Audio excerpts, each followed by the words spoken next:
Bueno, bienvenidos. Gracias por estar aquí, acompañándonos, acompañándolo. Fuerte el aplauso para todos nosotros.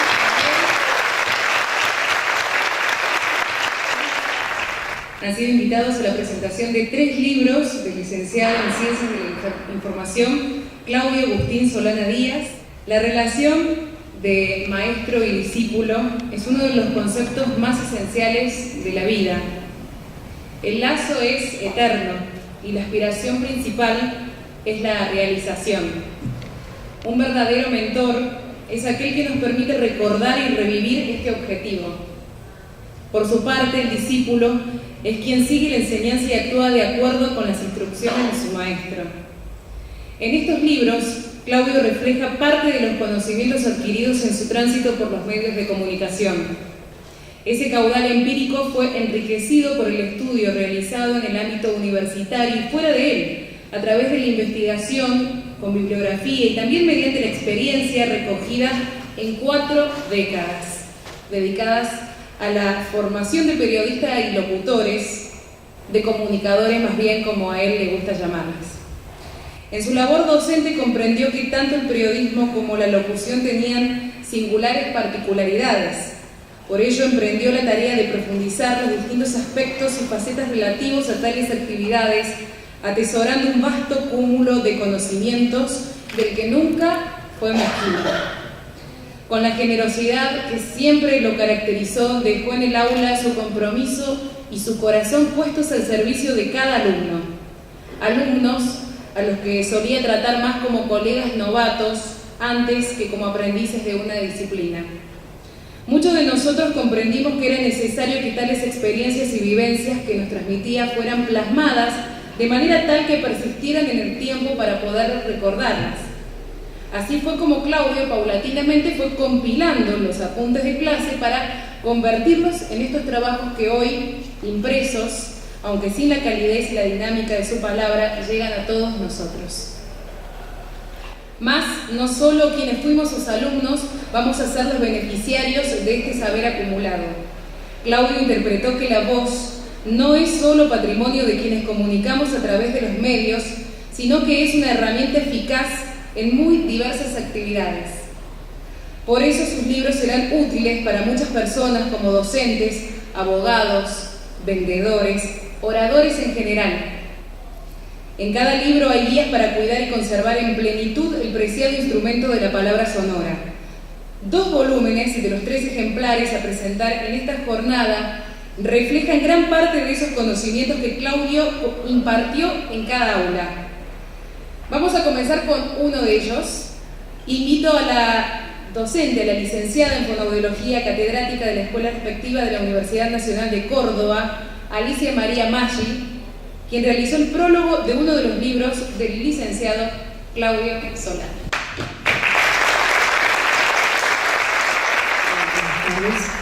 Realmente estoy muy comprometida emocionalmente porque me siento doblemente honrada. Primero, por haber sido elegida por Claudio, el autor, para que pudiera escribir algo sobre el inicio de este libro. Y segundo, por haberme dado la posibilidad de hoy estar con ustedes y compartir este momento de tanta alegría. Teoría y práctica de la fonación profesional. Hermoso, hasta la carátula. Si uno empieza a mirar esto, empieza a ver, como dijo recién Evelyn, que Claudio, a pesar de la formación de él como profesional del periodismo y de la locución, él empezó a trabajar la voz y a amarla la voz.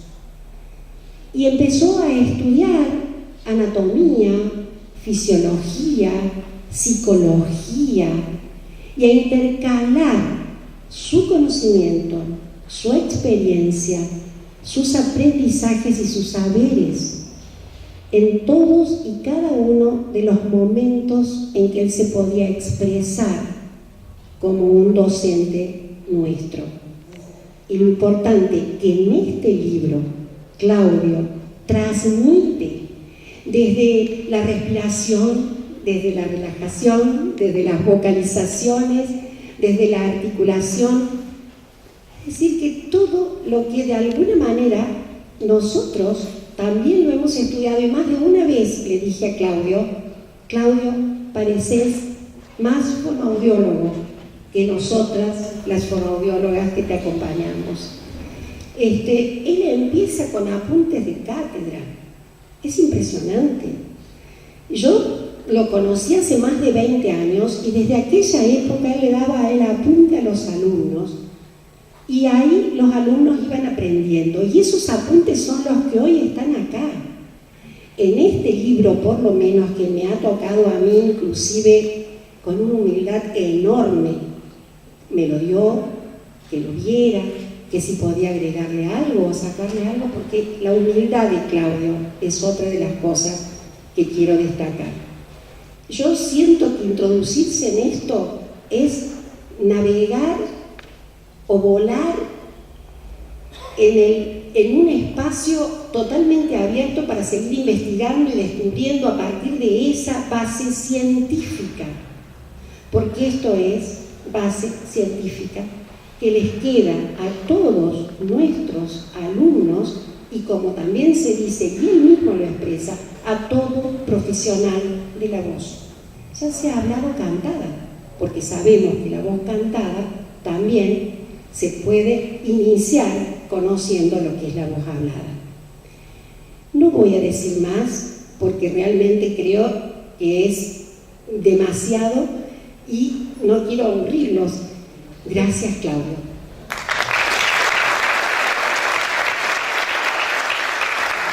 Otro volumen de Claudio referido a la fonación es Musicalidad en la locución, cuyo prólogo pertenece a la licenciada en Fonoaudiología y doctora en Ciencias de la Salud, Marta Muñoz, a quien también habremos de escuchar.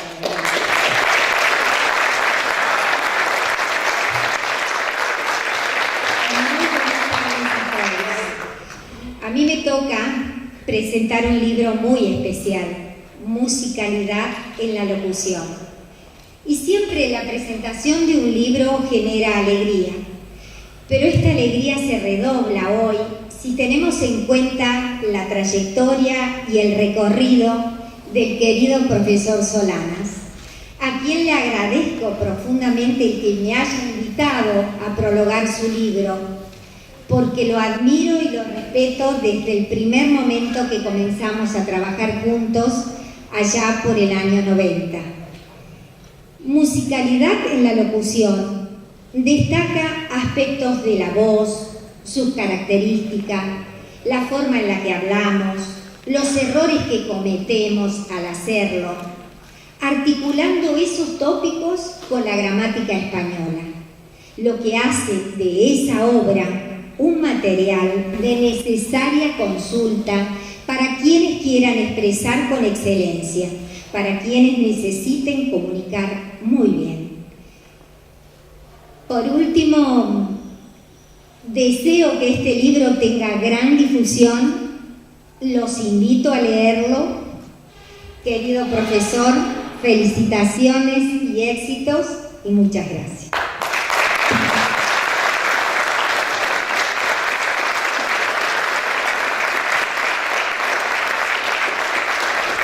El tercero de los libros se llama Culto a la Personalidad, cuyo prólogo pertenece al licenciado y magíster Mario Alberto Perona, quien por razones académicas hoy no ha podido acompañarnos, no puede estar presente. Es un material que analiza cómo los destinatarios de un mensaje radiofónico se identifican con el comunicador. No podemos dejar de escuchar las palabras de Claudio en esta maravillosa jornada que hoy nos toca compartir juntos. Adelante. Gracias, Evelyn. Gracias, Alicia, por tu palabra. Gracias, Marta. Señoras, señores, alguien me dijo, ¿por qué ahora? Y yo contesté, lamento no haberlo hecho antes. Sí, la verdad es que ¿por qué demoré tanto en presentarme? Quizás porque estaba ocupado, que el trabajo en los medios, que la docencia, que la familia, a la que en alguna medida he descuidado porque siempre estaba trabajando o enseñando. Bueno, la enseñanza también es un trabajo. Como bien dijo Alicia, mis apuntes de clase se convirtieron de pronto en un libro. La insistencia de muchos de mis alumnos para que yo les dejara un legado hizo que compilara esos apuntes de clase, o que después de la clase recapitulara lo que había dicho para rescatar los conceptos que en la improvisación que me producía la reacción de los alumnos, las preguntas, las inquisiciones, las dudas que me planteaban, me proporcionaban los elementos necesarios para ir conformando lo que es hoy teoría y práctica de la fonación profesional. Y no quise ponerle locución, porque más hablo de la fonación, hablo de la palabra, ese don maravilloso que tiene el ser humano para comunicar, que según algunos autores, entre ellos Roger Caratini, dice que es un producto cultural del ser humano. Para mí, no es realmente un producto cultural desde una primera instancia, sino que la voz es producto del intelecto humano que supo traducir sonidos informes en palabras agradables con significado, y que además cada una de ellas, conformando distintas lenguas, fueron dándole no solamente un significado, sino también un sonido agradable. Si para que el oído del otro no experimente rechazo cuando la voz de quien está a su lado o cercano le inquiere para algo. Esa es la razón por la cual yo fui plasmando desde el concepto antropológico de la aparición del sonido humano a la fonación profesional. Por eso mi libro habla de la fonación. Y como bien se ha mencionado, no es solamente para los locutores, es para todos aquellos que de una u otra manera utilizan la voz para desempeñar una determinada actividad. En la enseñanza de la locución tuve algunas cosas muy importantes, y una de las principales quizá fue aprender. Aprendí enseñando, sí, y aprendí muchísimo. Aprendí a comprender a mis alumnos, porque una cosa que aprendí en la enseñanza de la locución fue que mal podía yo enseñarle a dominar el sonido a una persona si no la conocía. Y así fui documentándome en materia de psicología, conociendo a algunos autores para ver cómo era esto de la personalidad, del actor psicológico del individuo, de la predisposición hacia algo. Mis alumnos tenían una predisposición a la locución, pero al mismo tiempo teníamos que tener en cuenta que son personas. La voz es única e irrepetible, no hay dos voces iguales, son como las impresiones digitales, pertenecen a cada uno, y en la voz, en el sonido, está la personalidad de quién tiene este sonido. Tuve que aprender eso. Así podía yo ayudar a mis alumnos a lograr el dominio de su sonido para expresar todo aquello que debían expresar a través de los distintos medios de comunicación. Así fue como se plasmó el libro Teoría y Práctica de la Fonación Profesional. El segundo volumen, Musicalidad en la Locución, partí de la base de que la voz es un sonido.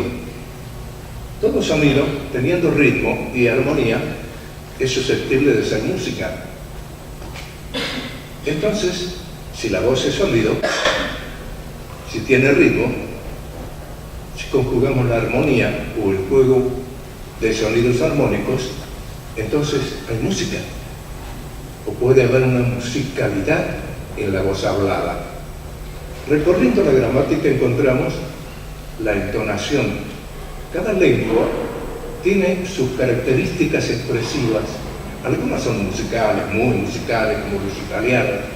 Otras son dulces, como la lengua francesa. Otras son un poco más duras, culturales, como pueden ser los alemanes, aunque difícilmente para mí un joven le puede decir "Ich liebe dich" a su novia. "Ich liebe dich" sería más adecuado, o "Ich liebe dich", si te amo en alemán. Todo eso lo conjugué en un pequeño volumen que querían llamar musicalidad en la locución, porque comprendí que la forma de decir, evitar el sonido tosco, el sonido torpe, evitar la repetición de sonidos, evitar que haya cacofonías, hacía que la voz fuera no solamente en razón del contenido, sino agradable a partir del sonido para después llevar hacia el contenido y que entonces la persona pueda asimilar contenido en razón de un sonido. Allí está la razón de este segundo volumen, que es musicalidad en la locución. Si la gramática tiene normas para decir una determinada cosa que tiene que tener una determinada curva, una curva melódica, ascendente, descendente, lineal, ¿por qué no darle a la voz ese carácter no solamente de la regla gramatical, sino de la impronta del individuo? Si dije antes que la voz es única y irrepetible, cada individuo tiene en realidad una forma absolutamente personal de decir, de utilizar su sonido. Y entonces dije, aquí es donde está la musicalidad. Cada cual hace de su voz un instrumento musical. Y entonces fue como plasmé el libro, incluso marcando, como bien dijo la doctora Muñoz, marcando los errores. Claro, a nosotros nos puede chocar que escuchemos en una radio que alguien dice campeonato o poema. En el habla común eso nos puede pasar.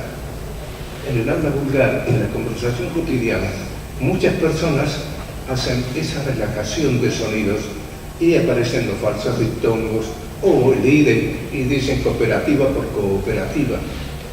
Pero al locutor, aquel profesional de la voz, al que comunica a gran cantidad de personas, no se le puede perdonar el mal uso del idioma. Por eso también un poco esto de musicalidad en la locución. Presentar buen sonido, pero decir bien. Porque esa es otra de las cosas que consigo para el locutor. El locutor, en alguna medida, es paradigma. Si el locutor habla bien, los que le escuchan van a aprender a hablar bien. Ese es el factor pedagógico del locutor. Entonces, hagámoslo hablar bien a los locutores. Es más, creo que la sociedad le exige, y si no, debe exigirle a los comunicadores sociales, a todos aquellos que hacen uso de las cámaras o del micrófono, que hablen bien, para no perder esto que tenemos nosotros, que es una lengua dulce, dura cuando es necesaria, inflexible cuando es necesaria, pero al mismo tiempo absolutamente musical, como es la lengua española. Y en esto tendría que parafrasear a Pablo Neruda con aquellas cosas que nos dijo en las palabras. Habla de los españoles y dice que se llevaron todo, pero nos dejaron un tesoro inmenso, la palabra, es decir, el idioma, la lengua castellana.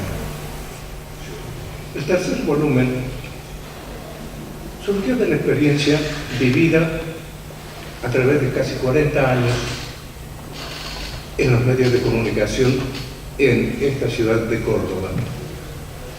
Transité por varias radios, transité por algún canal de televisión, hice publicidad, trabajé en agencia de publicidad, en fin, en la comunicación estuve en varios lugares y encontré que el público tiene cierto apego, a veces hasta devoción, hacia determinado medio o hacia determinada persona que trabaja en un medio y lo sigue. Inclusive cuando un locutor, por ejemplo, cambia de medio, el oyente que tiene apego, que tiene adhesión a ese locutor, cambia también de estación de radio o de canal de televisión, simplemente porque le agrada la forma de decir, la forma de hablar, la forma de comunicar de ese determinado locutor.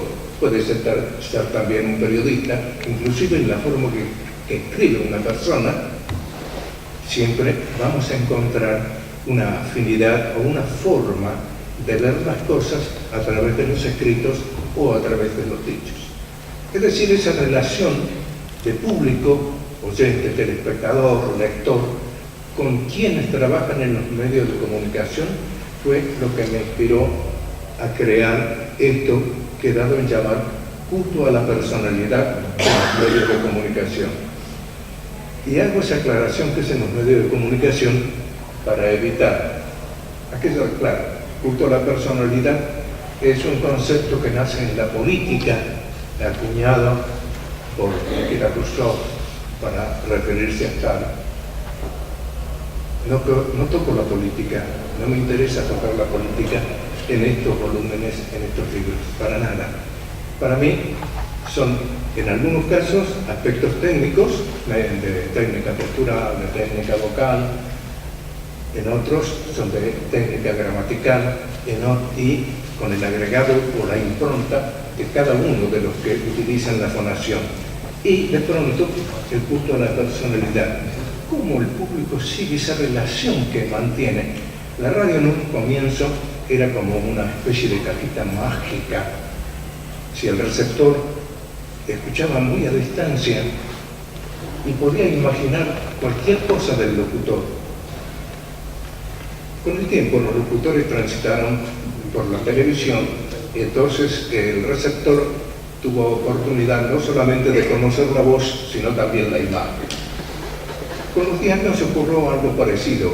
En los diarios la escritura, el estilo, era del medio, hasta que en los últimos tiempos ya se perfila el estilo propio de cada uno de los periodistas, inclusive acompañado por su firma y hasta acompañado por su fotografía. Entonces, el culto a la personalidad se hace un poco más acentrado. Ya no es solamente al medio o a los medios, sino también a cada una de las personas que participa en la composición o en la complejidad de ese medio, sea gráfico, radiofónico o televisivo. Allí la razón de culto a la personalidad. Señores, señoras, no quiero aburrirlos, no quiero cansarlos con una perorata demasiado larga. Solamente, como suelo terminar mis clases, preguntas, dudas, inquietudes, oposición.